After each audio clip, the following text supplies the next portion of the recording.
Education Building, 201 North 4th Street, Robstown, Texas. First item on the agenda is roll call. Alderman is present. Bertha Roda present. Eva Luna present. Hector Lopez present. Lori Garza present. Ricardo Gonzalez present. And Oscar Lopez present. Everybody's here. Next item on the agenda is a moment of silence. Remember your loved ones and the ones that have died today, and all those places that have gone before us, and friends, relatives, brothers and sisters that you can remember, pray for them, pray for this thing to be over. Help us do the right decisions and make sure that everybody stays well.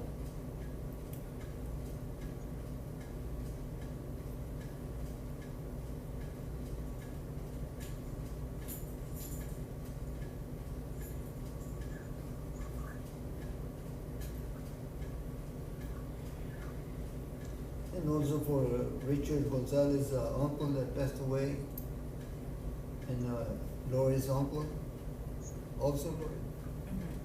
And Lori's uncle also passed away today. And Irma's aunt also. Remember them in your prayers. Thank you. Next item on the agenda is Pledge of Allegiance. Lead us into it, Lord. I pledge allegiance to the flag of the United States of America and to the republic for which it stands, one nation, under God, indivisible, with liberty and justice for all. To the Texas flag. Honor the Texas flag.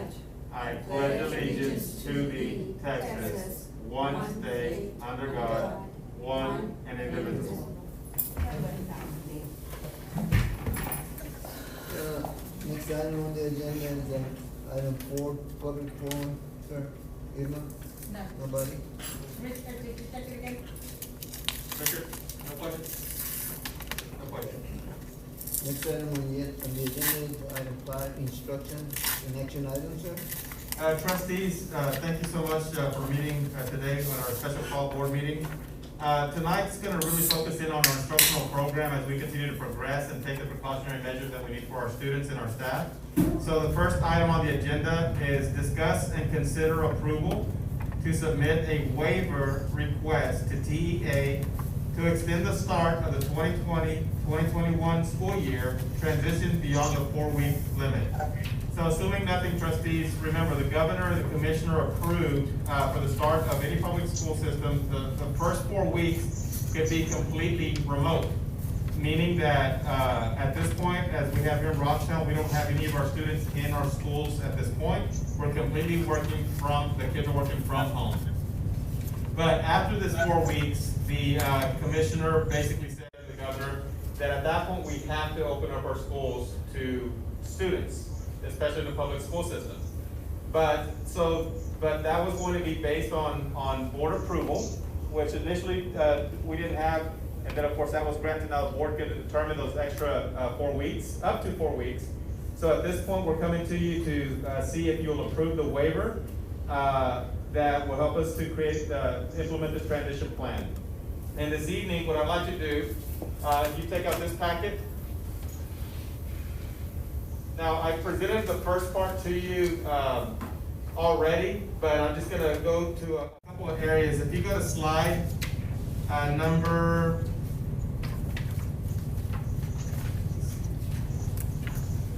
Are these one and the same? I have 2 copies. Yes, sir. With different dates on them. Was it Yes. a revised copy? The grayer one is today's. The one that has a little bit of shade to it.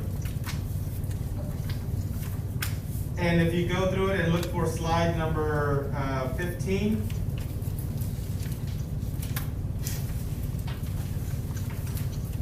And it says summary.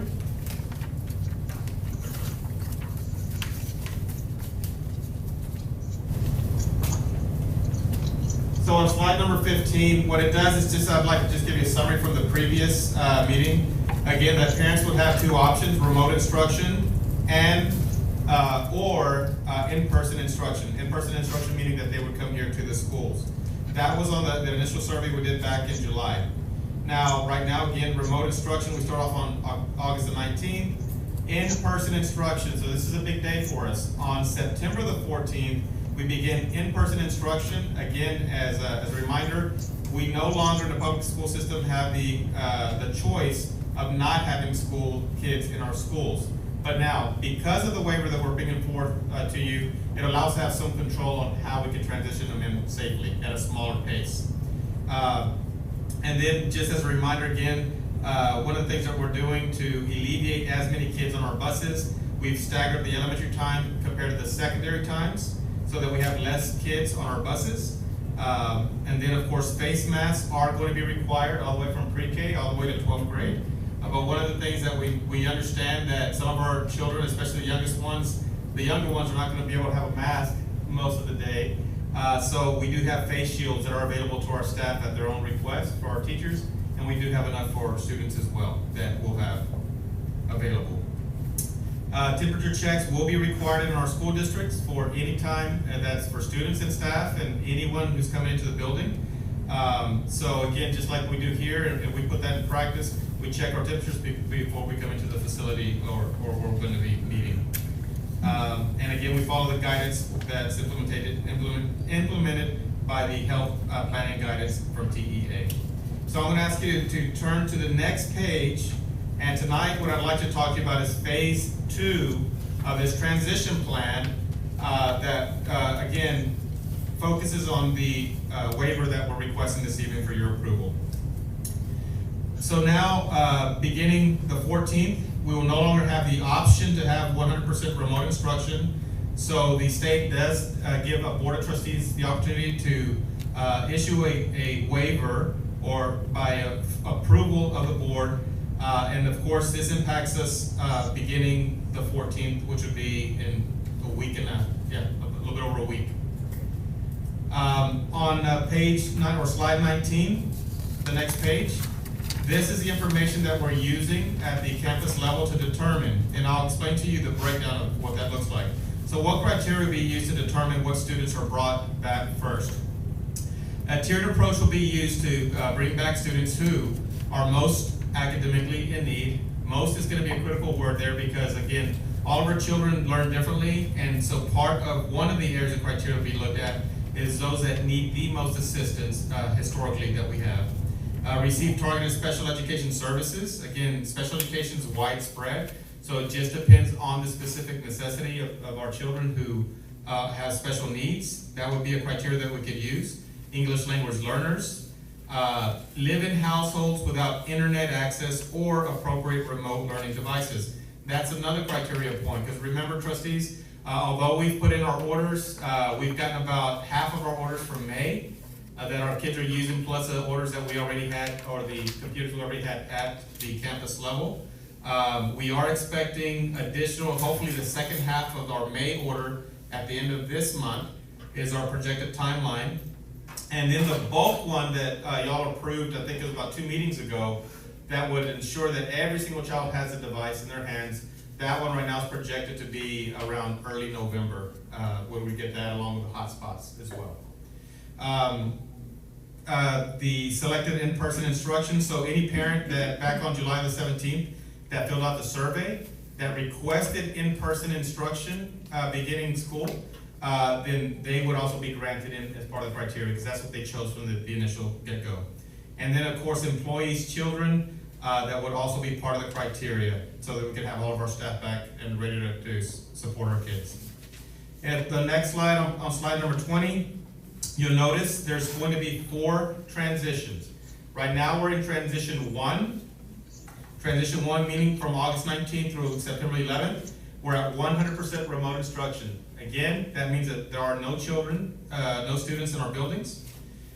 Then we lead into transition 2. So everything is going to be tiered at this point. Transition 2 is from September 14th through September the 25th.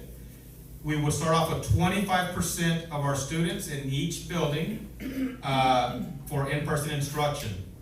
And then 75% would continue remote instruction at home. Transition 3, September 28th through October the 9th. Then we move to, those 2 weeks will be 50-50. So 50% in person and then 50% remote. By the time we get to October the 13th, it's going to be 100% of students will be invited back to school for in-person instruction. But this is a critical piece, trustees, and I know you might be asked this out in the community. If a parent still doesn't feel comfortable, they do have the right to continue with remote instruction as long as they want. They can go actually the whole full school year. But part of what we're gonna do is we're gonna survey our parents every 6 weeks to determine, did you change your mind? Did you wanna continue this way or not? And of course, a lot of that would be also determining where we are at that time. You know, luckily right now, it seems like the numbers are decreasing gradually, little by little, but in no way do we feel that we're in a safe position to be able to say all kids come back. That's why we're requesting this waiver tonight. We go on to the next page. This will give you a glimpse of what we expected for the beginning of the school year, where we are right now, and then the difference. So slide 21 is an important slide because this will give you the idea. So on August 19th was our initial snapshot. That was our first day of school. We had 2,215 students who were active. That means they registered in one way, they participated. We were able to count that they were present. And then August 24th, we were up to 2,418 active students.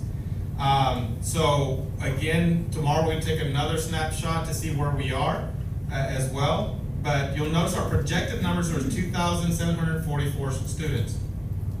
Currently, if you go down one, current enrollment is 2,418.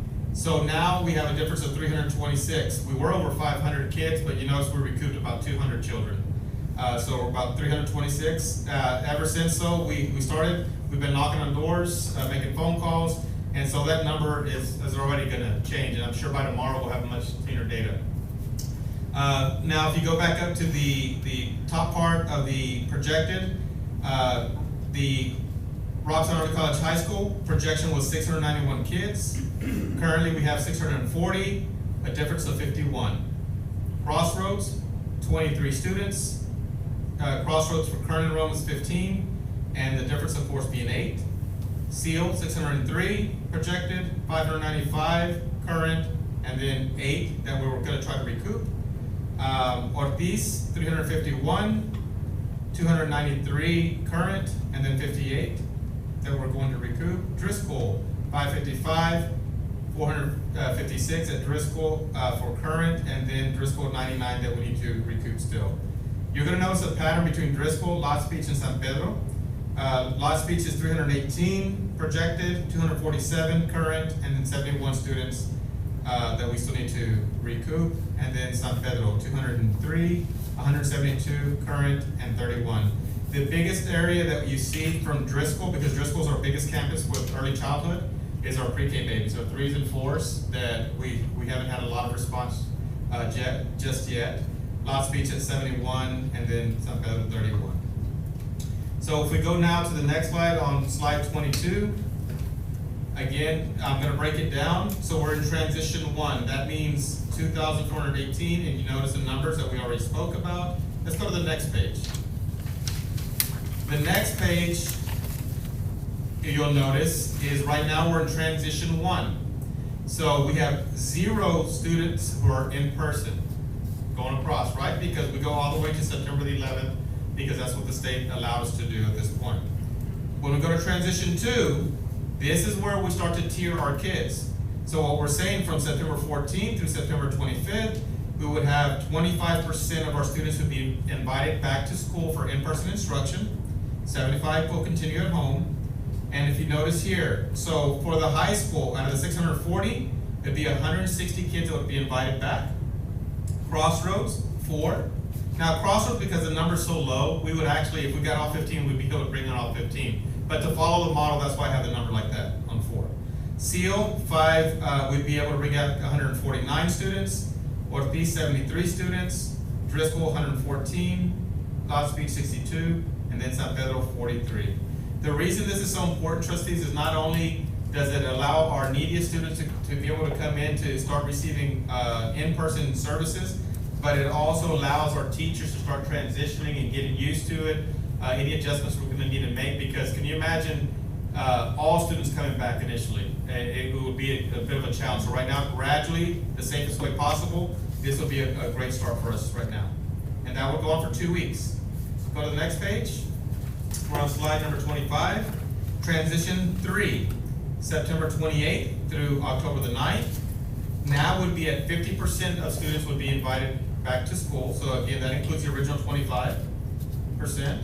So now transition 3 at 50%, we're at 320 kids at the high school, 8 students at Crossroads, Seal 298, 147 Northeast, 228 Driscoll, 124 at Lots Beach, and then 86 at San Pedro that would be invited back. And if you go to transition 4, which is the next slide, slide 26, you'll notice here that now October 13th is our final transition when all students would be invited back to come to school for in-person instruction. But again, always remembering that parents have the choice. If they choose to keep their children at home for remote instruction, as a school district, we'll continue to provide that service too. Yes, sir. Who decides who comes back? So you'll have the principal, of course, the ILT, basically instructional leadership team, which involves teachers, the counselor, anyone that they have in that specific group for those particular grade levels, they would help to make that determination. And they've already started actually making calls for the invitation. So parents can't make requests, it's more like already designated by. It'd have to be designated. Otherwise it'd be chaos. Yeah. And this will just at least give us a little bit of control of how we can phase our kids in. And like last night I had the virtual town hall, and there was a lot of great questions that were asked. I was very proud of that. I mean, lots of really good questions from our community. But the main thing here is that we got to put our student safety number one. And in doing that, a transition like this would allow us to do that. Our teachers also be able to adjust emotionally, because you can only imagine what our teachers feel like right now. And the great thing is, little by little, you can see that they're a little bit more comfortable coming in. Last week, they were required to come in 1 day to teach from classroom. This week, they're required to come in 2 days to teach from the classroom. And next week, they're required to come in the whole week. That way, they can really start adjusting, because the following week, our students would be back. And so that's what transition 4 would be at that point. The big thing, again, trustees, is that we would empower parents to make that decision. Well, the one thing we are asking, and you will probably hear about at different points, is we're asking them to commit to 6 weeks. That goes on the survey that they fill out. So what we don't want, that we can't have, is a child say 1 week I'm coming from in person, the next week I'm going to stay home and then come back. Or that way the teacher and the students both benefit from the routine of having the children where they are. That's being followed throughout, I think. Right? That's pretty common in school districts. The corpus area too. Yeah. Most of them, I mean, even all of our superintendent meetings, everybody's kind of saying that, the same concept. Some are 9-week periods, which that's their grading periods, so they would choose the whole cycle. Okay. Mhm. Is this where we ask for questions, sir? You can, definitely. And then Right now? it's up to you. I have some I'll have some more questions. I have slides. several, Sure. actually, because I saw the meeting yesterday. Did y'all watch it? It was good. So on the masks in the campus, Mhm. who's making sure that that's happening? Like, for example, us, we don't have our masks on, but whenever, like, we go to the hallway, do we have to have our masks? Yes, So in the schools, they'll be that way? correct. Because I don't think that it's happening right now. Maybe I saw something that was okay, but I feel like they're getting really lax in the campuses. Okay. So can you verify that? I definitely will. I would like to see the requirements of what the staff has to do as far as wearing their masks. and Sure. Staying 6 feet apart. Mhm. As far as temperature also, I was told that the staff takes their own temperature. How do we know? And they're not writing it down anymore? There's no log? No, ma'am. So the log, the reason we stopped the log is because when you write down your name, write down your temperature again, it's one of those things where it's not private information at that point. So, and really the state of Texas is saying at this point that, you can do self-check at home.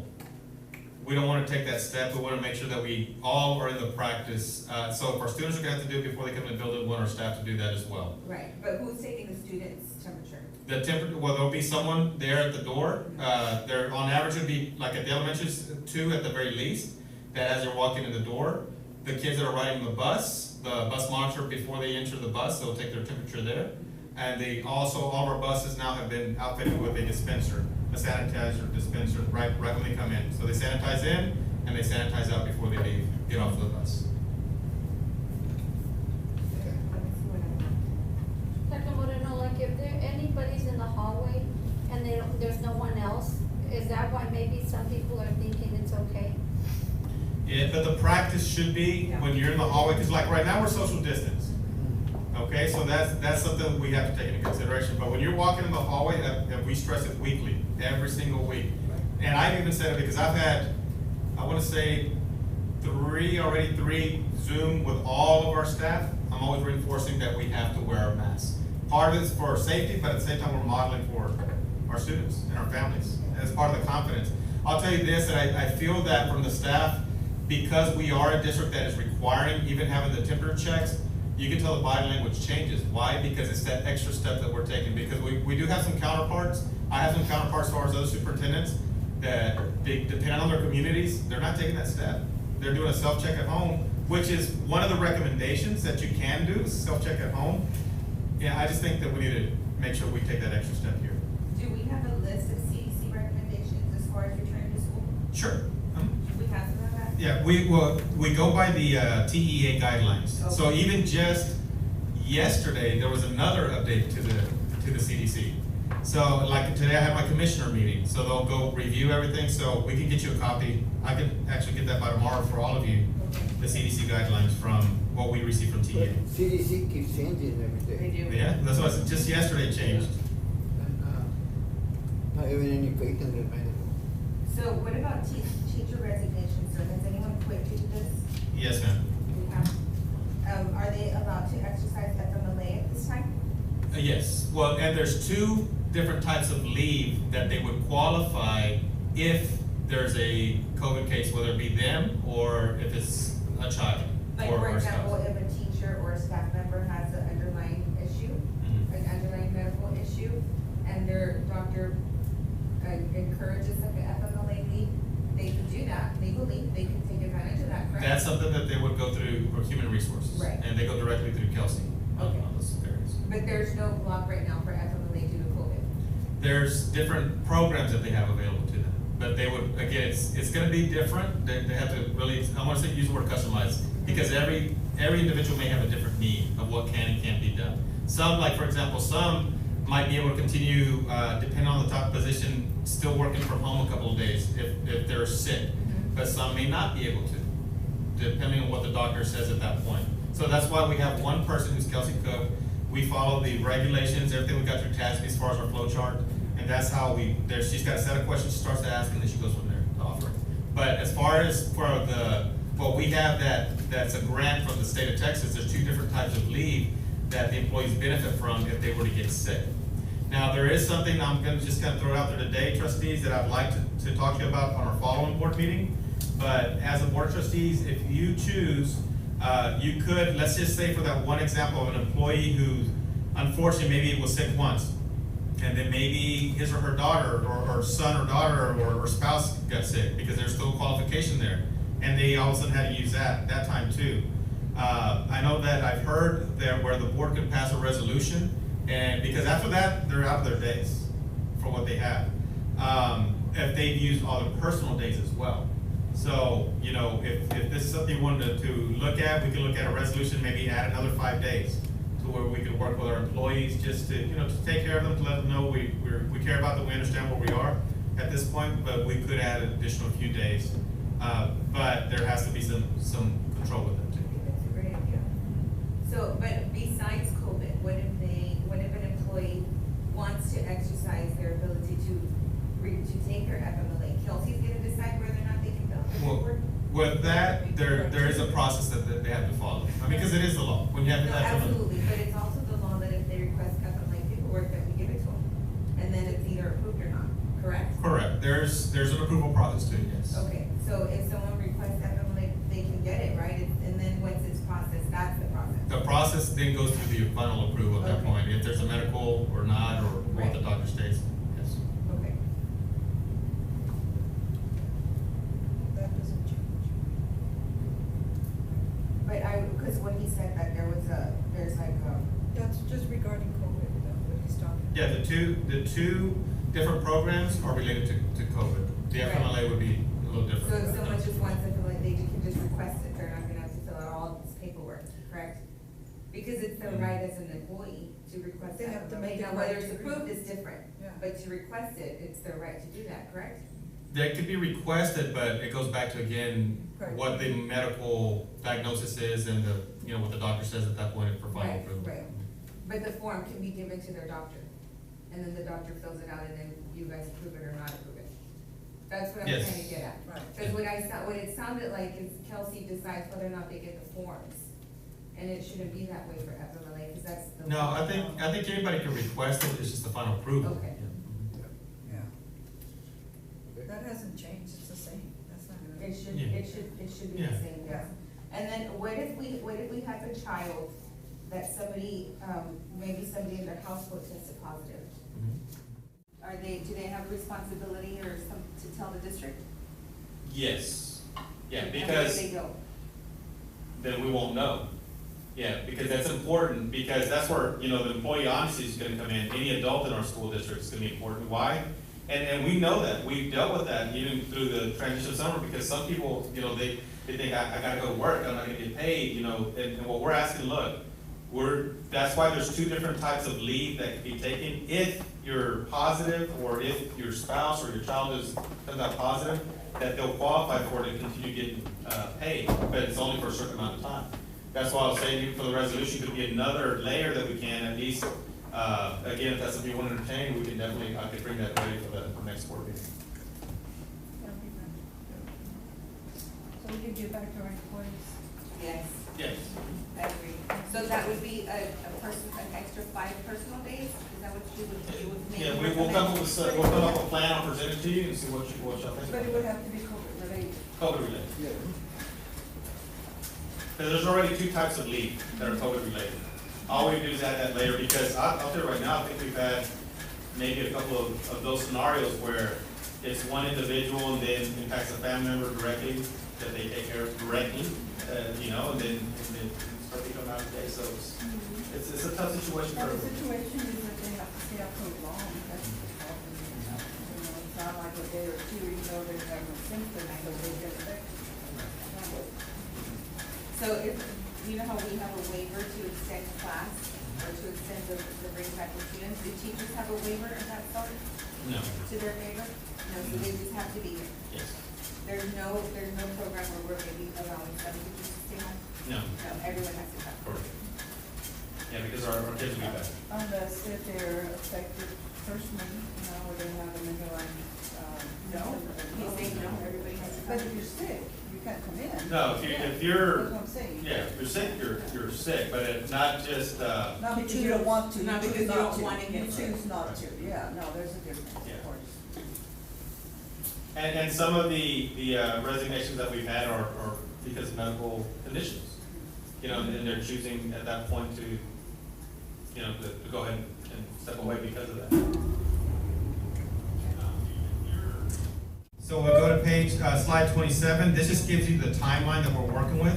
So trustees, if you notice on slide 27 at the top, September 11th, to get ahead and better plan for the second 6 weeks, we're gonna go ahead and send out another survey to our families. That way we can determine what are you choosing, in-person or remote, so that we can plan for that. And remember, our requirement that we're asking them to commit to is 6 weeks. Same thing, you go to the third 6 weeks, it's the same concept there. We'll have another one on October 23rd. Survey to determine remote or in person. Even though our window is done, remember, October 13th, that's all in person, but a parent still has a choice at that point, and that's what that'll help us with. I'm sorry, I have one more question. When all the kids come back to school, are we gonna have them 6 feet apart? That's the recommendation. So in the hallways, it's training them to walk single file on the left, on the right. But again, we're working with kids, so it's gonna be all that continuous practice. What we're looking at as well as breakfast in the classroom, breakfast and lunch in the classroom, but as well as transition into the cafeteria as we can, depending on the size of the campus and where the need is. But again, when you're in the cafeteria, it's 10 feet that you have to be apart, and it's one directional. That means everybody has to be facing a certain way, so we don't have cross or face to face when And they're all in. of these rules are district-wide, correct? It's not gonna be different per campus? No, it's Like district-wide. 6 feet apart per kids is everyone. That's The right. school cannot decide No. what's better for them. No. Nationwide. So, I would love to see that, sir, all the recommendations that all the councils are doing, and Sure, that's not a problem. Let me ask We you a have all that. question also. If we've got 20 students in a class, how are you gonna position 20 kids? Right, and that's where it comes down to. So as the state has gradually throughout the summer started loosening up, part of the CDC changes, then the reality came in to where initially we were trying to space out desks or where kids would come in, but we were only averaging 12 to 15 kids per class. So that's why we're all superintendent saying it's not gonna work. There's no way it's gonna work when you have a school full of children. That's why at one point, remember, we were talking about maybe doing an A and a B schedule. And then at some point, we actually got a plan together, and then that was no longer a viable plan through the state. The only ones that can do that now, as part of what I'm gonna present to you tonight too, is a hybrid at the high school. What's that? Is it what, a hybrid? A hybrid, so basically an A and a B schedule, if it came down to it. So again, I don't think you answered the question.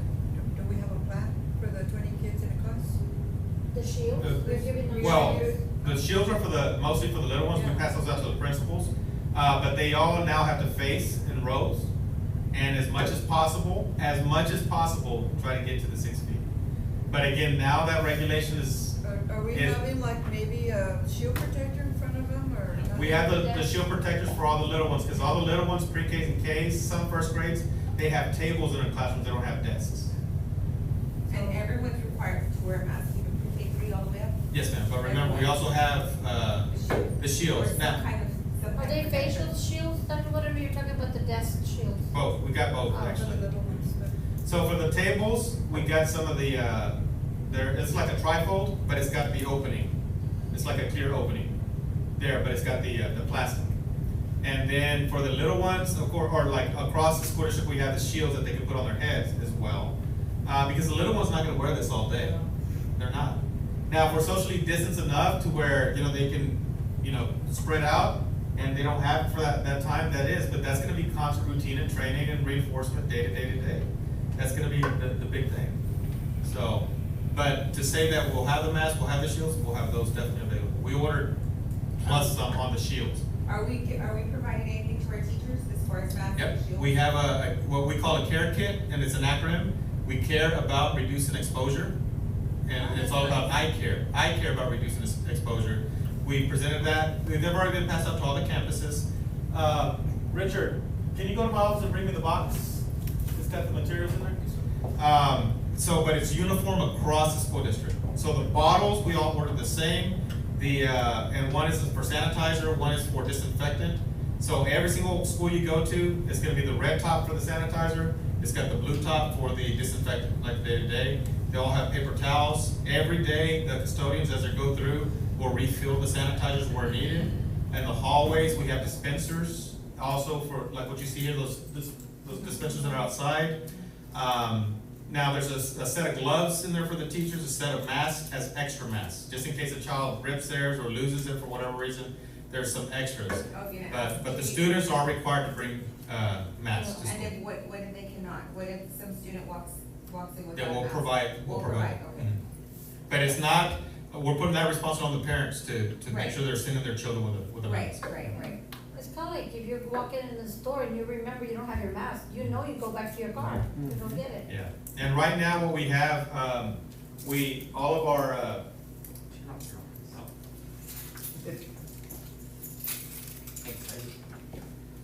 I'm sorry, what you were saying?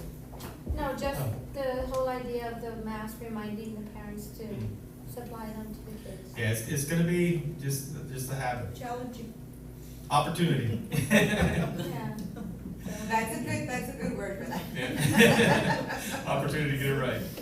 I think. I the mean, we're kids- laughing, but this is pretty Yeah. serious. But I think It's the pretty kids have serious. had a lot of practice, cause I'm so impressed when I go out and I see little kids with their masks. I see them at the store. So that was Yeah. remarkable to see that, And it's okay when you go in the store and it's only like 5 or 10 minutes, but wearing it all day long yeah. might create a little problem. Yeah. But I'm it's in just it a matter 10, of I'm getting in it used 10 to it. hours a day. That's crazy. It's just like for me, when I was having the presentation in town hall, when you're really speaking out, it's coming in. These are the shields that you can put on the Yeah. table. Oh, okay. So the product is lightweight, it's safe, and it's Okay, mobile. Pretty good. Those are for all the desks campus-wide? That's for the Just pre-Ks one and pre-K. Ks that have Okay. tables, because some don't have regular They don't desks. have- God, can you believe we're here? No. Oh, This is a care kit for the teacher. Well, all the signage is not, just because we have the principal meeting, but just so you know, the signage is all uniform too. From San Pedro all the way to high school, same type of signs. So this will be for the temperature stations. And all the campuses will have these at different points of the building, as a reminders. We also had directional signage, again, uniform across all schools. Is that gonna be on the floor or on the walls? Walls mainly, because here's the thing, let me show you this one. This one, our intent was for the floor. Stop here. The problem is because all the machines that we use to mop, we actually have machines, we don't do hand mopping. We're afraid they're gonna start tearing up, so the principals are all gonna decide where to put it on the wall. The main thing is training them, where do you look, where do you look? That's the main thing on that. So what a teacher will receive in their care kit, here's my binder, couldn't find it. All right. They all receive this kit. Okay, Together Strong is our theme this year. And within it, they'll have extra masks, both types, for children and for the adult, extra gloves. Now this one we know they're gonna run out pretty quickly, but it's just that extra hand sanitizer. Now this, though, to be able to continue to keep it in stock is not as quick as this one. So every single campus has the same exact bottle. So this is always gonna be the hand sanitizer.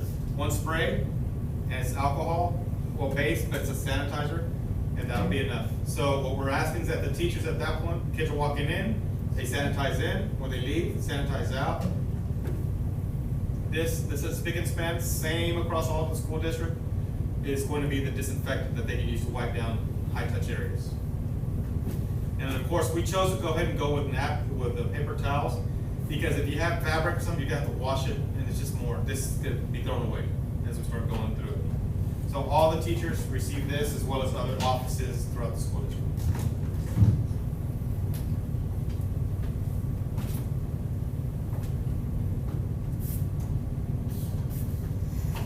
And then on the requirements and next steps, so tonight we're here for board approval.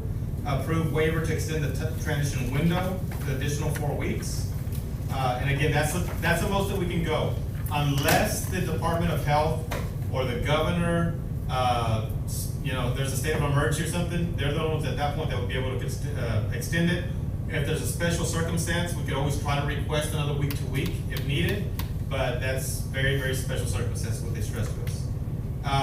We ensured that our teachers got the presentation, our staff, our parents. We even went to our DEIC as well, our leadership for the school district, which representative teachers across the school district. We also presented to them, and then, of course, after that, if you approve the waiver tonight, we'll submit it to TEA. And we have to do that before, again, the 14th. So that encompasses the whole plan for the blueprint for reopening schools, from our first phase to our second phase. And again, this is the governor's orders, correct? This is the governor's orders? The governor's orders, as far as the limitations, yes, but the waiver is a final approval that they now give to the board of trustees. I can't close the school district any longer. So it's you as a board have the authority, and so let's go through this scenario, because like I've told the teachers and all of our staff, it's going to happen. We're going to get a case. How are we going to react to it at that point? How are we going to deal with it and work through it is how we're going to be better prepared for it. So let's just say that we have a student that has a case at Driscoll. What you do is the contact tracing will begin. Every single campus has a COVID contact, which is your nurse. Okay, so they're your go-to person at the campus. And the thing that I've trained our staff to do is almost like, it becomes a little comical. It's almost like, who are you gonna call? Ghostbusters? No, who are you gonna call? Call Kelsey. I mean, that's the thing I've repeated over and over. Who are you gonna call? Call Kelsey. Because what you also wanna do is, if you're not feeling well, and you don't want all your business, known, because this tends to be something private at the same time, they know that they directly call Kelsey to start going through the information. The principal, out of professional courtesy, they're gonna let them know, I'm gonna call Kelsey. That's as much as they need to say at that point. Kelsey, go through the process, the flow chart, the questions, the contact tracing to see is there anyone else that falls within the close contact exposure. That's a definition that we all need to be aware of. That's what just changed from CDC just yesterday again, as far as the time. The overall concept of that is this. If Mr. Torres and I are speaking together, and it says 15 minutes, but I always like to be conservative, say 10 or 15 minutes, and we don't have a mask on, and we're less than 6 feet apart, and we're right there, he would be considered a close contact. In the spring though, when everybody's just trying to learn the whole thing, if you walked in the hallway and you passed somebody up, then you thought, oh, you know what, I might have been exposed. It's no longer that. It's that element of time that you look at, and then of course you could be sent home to see if you should continue to show any symptoms, or if you show any symptoms within a few days, and then it goes from there. Now, what I shared with the families last night is what that looks like is this. Depending on the level of exposure, or how many kids, or how many staff members, that can determine if we end up just cleaning part of the school and then bringing kids back the next day, or it might be 2 days, or does it lead into a week? It just really depends. Normally it's gonna be 1 or 2 days if we need to disinfect certain areas, just depending on how many cases we have. Sir, if we have a lot of cases, a lot meaning like, well, I don't even, let me not say that, but if we have cases that concerns the board, does the board have the authority to close the schools down? The procedure, no, well, no, it's not like it used to be. Like at this point, if we have cases, then we'll close to disinfect and then reopen. That's because remember, we can continue remote instruction, but we can't close like we used to for a week or 2 weeks. You know, it's just gonna vary. Are there any other schools that are still doing strictly online learning? Do you know? Most of them are still doing remote. Now, you have a lot of rural communities, like really rural. We're considered rural, but I don't consider ourselves rural. I mean, we're right here. But where you have a lot less cases, they've actually had kids coming back already, because you had the choice. But there's no way we would have done it here. I mean, the way we were. We're second in the nation when you looked at per capita. Second in the nation. That shows, I mean, in a condensed area, as far as the county, it's not very big, but it's not very small, but the number of positive cases at one point, that's... It was for every 5 person, I think 1 was affected. That's how they. I'm not sure what the ratio it is. Hector mentioned that we came out of the New York Times, correct? Yeah, it was a nationwide report. Wow. Nationwide. So why are we coming back to school? Well, right now, we're Because we have to. yeah, but now, because that's why we're trying to implement this waiver, so we can at least have some control over how we come back to school. Because at this point, we don't have that choice any longer. Now, it's about opening schools, but the waiver allows us to progressively Did you bring hear in the kids. latest on the president? He's saying that if he's the lawful, I guess, according to him, he's not going to federally fund them. There's 3 states that he talked about not funding them, so. Were we one? No, we're not one, because we have Governor Abbott. Dr. Moreno, the other thing is that, the idea of the board having that decision-making right now on this waiver tonight, I mean, just to make it clear, we're doing this based on your recommendation. Yes. Because as individual board members coming together, I mean, we wouldn't know, you're planning with your administration how you're gonna phase everything in. Well, and I'm bringing this recommendation because although the numbers have gone down gradually, we're still at a high level. Even though we see it progressively down, we're still at a high level. So for example, like the golden rule is like the 5%, and that's something we've been digging. I spoke to the mayor the other day because he also tried to get the information from Nueces County as a whole, but they're not breaking it down like that by percentages for us. Like we would have had a certain metric that we could have followed. Some districts did like a red, yellow, green based on a metric. The last metric I was able to even get a hold of just because it was on the news was 27%. That was almost a week and a half ago, 2 weeks ago. 27%, and the golden rule is 5%. Yeah, you gotta remember, they're not testing like they were before either. Yeah, so for us, it's, it's there to take advantage of it. It's smart, I think, because it allows us to progressively bring in our students, plus our staff, I think, will appreciate it a lot more that it's gradual versus all of a sudden Oh, yeah. wide open doors. I absolutely support that, but what happens if it does not? If it does not, If we don't do a recommendation, like what happens? then September 14th, any parent that wants to come back, Everybody they has can to come back. Yeah, With So the instead of exception that 25 parents can decide not to. They can keep them remotely, them. Yeah. but if they're ready to come back, they can come So back. instead of like 25%, it would be everybody who wants to come 100%. in. Oh, Yeah. Yes. so there's no online learning further. This is it, online learning, strictly online. Unless they chose to go That's it. remote. Unless the parent chooses to keep them at home. Mhm. I think that's You what's have gonna that help. choice to Do we stay still at get home. funded for them? And that's part of the other, one of these other items, because that's called synchronous. It's an attestation, that helps us with the funding part.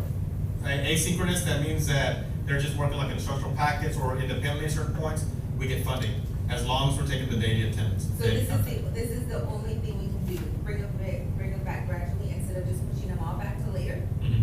Now, we don't have the choice anymore of another 4 weeks Yeah. remote. We have to open schools. And that's an order that we don't have that Correct. option anymore. Recommendations, sir?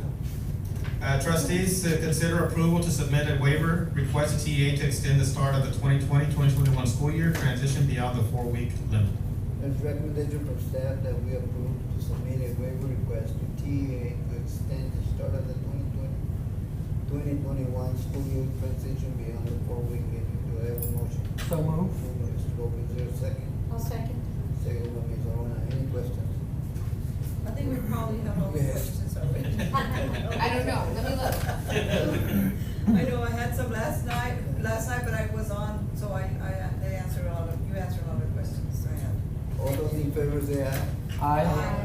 All those opposed? Unanimous, we go to B, sir. All right, trustees, to discuss and consider approval of synchronous attestation. So all of you have this synchronous attestation, this is from TEA. And in your summary, basically, trustees, what you're approving is now that we will continue to provide synchronous instruction or have synchronous instruction as an approval process so that we can get funded for that. Remember, synchronous means live instruction, where we can have, so that means we might have a child at home, but if he or she has their device, they're seeing the teacher teach directly at that point, that's synchronous. Asynchronous means I have an instructional packet that I'm working with, or I'm working independently, that's asynchronous. But this allows us to continue to receive funding. Recommendations, sir? So our recommendations consider approval of the synchronous attestation. There's recommendation from staff that we have approved the synchronous attestation. Do I have a motion? I'll move. Moved by Mr. Lopez, is there a second? I'll second. Second by Ms. Arona. Any questions? If not, all those in favor say aye. Aye. All those opposed? Unanimous, we go to C, sir. And on C, discuss and consider approval of waiver request for 40% campus hybrid instruction A for 9th through 12th grade students. So trustees, this is the other item that I mentioned to you earlier. It's another waiver or another option that we have for our high school, which again, the high school has the ability and all we wanna do is put it in our pocket. Right now, we've already set up a schedule. We're gonna go through our schedule that way. But just in case things start to get really rocky as far as the health around the community, and we feel, you know what, we need to start dividing because of the number of kids that we have, then we can split them up by like an A day and a B day. And so that allows us on this plan as an A and B schedule, which is called a hybrid. And you notice that 40% campus, okay, instruction. So there'll be some flexibility, that's what we're looking for, some flexibility. So that doesn't mean we're gonna use it, that just means we wanna have it in our pocket just in case we need it. Recommendations, sir. So, my recommendation is consider approval of waiver request for 40% campus hybrid instruction A and B, 9th through 12th grade students. There's recommendation from staff that we have approval of waiver request for 40% campus hybrid instruction A, B, 9 through 12th grade student. Do I have a motion? Almost. Moved by Mr. Roldan. Do I have a second? I'll second. Second by Mr. Lopez. Any questions? Okay, I have a question, and we're only doing this because of the student population, correct? Yes, so, If we were to use this. But a high number of kids can, yeah, if we have a situation where we need to use now, just try to bring down the numbers at the high school because it's just too much going on health-wise, then that gives us the ability to now say an A schedule and B schedule. and you can do it at any campus, it doesn't have to be the whole district. Well, this one's for high This is school. for grade Okay. 12, yes. Is that for high school? Okay. Any other questions? I do, so, Okay. sir, like for the high school, the cafeteria will not be used, right? The Or that we're cafeteria, considering for that right now, it will be used because that'll allow us to have duty-free lunch for our teachers, Mhm. because we have low numbers. And the spacing, as long as we have that. But like breakfast is in the classroom regardless, so the lunch is the one we're gonna, and that's the good thing, we're gonna have with 160 kids roughly, get a sense of, okay, what's gonna work, what's not gonna work. Because if we have to switch from having some kids in the cafeteria and some still in the classroom, we might need to do that. So would it? Or some at outside too. So we're gonna allow 2 kids from 2 different family households to sit together? No, remember, they're gotta be 10 feet apart, Doesn't matter. facing one direction. And we're gonna make sure, That's Someone's gonna be the there. expectation. For sure. is it gonna be like that in all campuses? As Yes. far as, If the cafeteria is used, it has to be like that. and who's gonna decide if the cafeteria is used? You? No, the campus principal, there'll be discussions that we have to determine, see where we're at, where we are, number of kids, what's working, what's not working. That's why these first 2 weeks are gonna be very important for the lower number of kids. I think our kids are gonna do good, because obviously, I mean, everybody wants to protect themselves, first of all, and then to protect others. I don't see why, I'll speak for my son, he's excited to go sit with his lunch buddies. I know. That's why I asked that, no, you're not gonna let him, right? sir? No. Okay. No. And it has to be 10 feet. You have to have the top. That's a recommendation. No, I told him, I'm like, you cannot sit with your friends, yes, it's cafeteria, yes, we can. I have a question with regards to the teachers. You mentioned the teachers are gonna get a free lunch? Is that Duty-free correct? lunch. Duty-free, that means, Duty- because if they're eating breakfast and lunch in the classroom, that means that they would have to, let me go now have my lunch by myself. Oh, yeah. Duty, they're not on duty at that point, so that's what that Oh, means, duty-free duty-free lunch. lunch. But my question is also, do they get a free lunch? Cause I know that Corpus Christi is doing that. The teachers are getting free lunch. I don't think, That's what I heard over the news. I don't know. duty-free lunch, duty-free meaning that they're not on Maybe that's duty. what it is for them. I don't know. I didn't hear duty, but that's what I'm asking. So you said no, that's not free No, lunch ma'am. for our students, not for our teachers. Well, because it's reimbursable or not reimbursable. That's what I'm asking. Mhm. Yeah. No. No, the main thing that we say is school district is duty-free lunch, that means I'm not watching, having to, cause I get my. You're entitled to your time. Maybe I know- Brenda wants to know, do I our know. teachers get free lunch? Yeah, that's my No, question. I don't think they do. Have they ever gotten free lunch? I can't answer that, I'm not I see sure. teachers eating cafeteria lunch all the time, but do know. they pay? That's what I I'm think saying. so. Oh, yeah. Really? Yes. That's why I'm asking this question, only because I had heard really that Corpus was doing that, and it was to give back to the teachers. Can we do And that, that's sir? what- I can find out. Yeah, That can would be a you, good idea. yeah, can you find out? It's all based on reimbursements, right, Dr. Moreno? Yes, it's already. The state allows. Yeah, only because they're coming in and they can't really leave the campus and, because of the pandemic. Cause like our cafeteria staff, they actually get their meals, so, before they cook and Yeah. they actually get that meal, but. And would that be a burden to the district if we have to cover that? I don't know how many teachers we Not have. if it's That I'd have to check on the And if protocols, it's the requirements, reimbursable, yeah, if it's reimbursable, yeah, thank Okay. you. Any other It questions? would be nice. Who seconded? Sorry. I did. Did it? All those in favor say aye. Aye. All those opposed? Unanimous?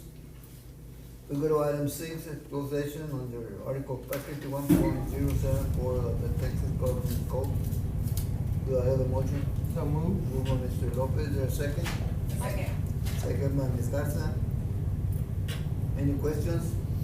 All those in favor say aye. Aye. All those opposed? Unanimous? At this time, we go into executive session at exactly 6:28 PM. Mr. Gonzalez, you still with us? Yeah, Richard? he's frozen. But he can stay on, right? I think he's on. Yeah, he's I'm on. here. He's on. Richard, can you hear? Can you? Oh. Bueno. No, they can't. Nina Conway's on. To go from closed session to open session. Do I have a motion? So moved. Moved by Ms. Orona, is there a second? A second. Second by Mr. Lopez. Any questions?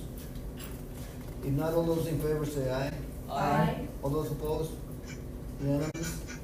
We go to item 7. Action item, sir? Trustees, at this point, what I'm requesting is the approval of resignations, appointments, and terminations as discussed in executive session. There's recommendation from staff that we approve the resignations, appointments, and terminations that were presented to the board in executive session. Do I have a motion? I'll move. Moved by Mr. Lopez, there a second? I'll second. Second by Ms. Garza. Any questions? If not, all those in favor say aye. Aye. All those opposed? Unanimous. Go to item 8, adjournment. Do I have a motion? I'll move. Moved by Mr. Lopez. Do I have a second? I'll second. Second by Ms. Roldan. Any questions? If not, all those in favor say aye. Aye. All those opposed? Unanimous? Meeting adjourned. Wow. Quick.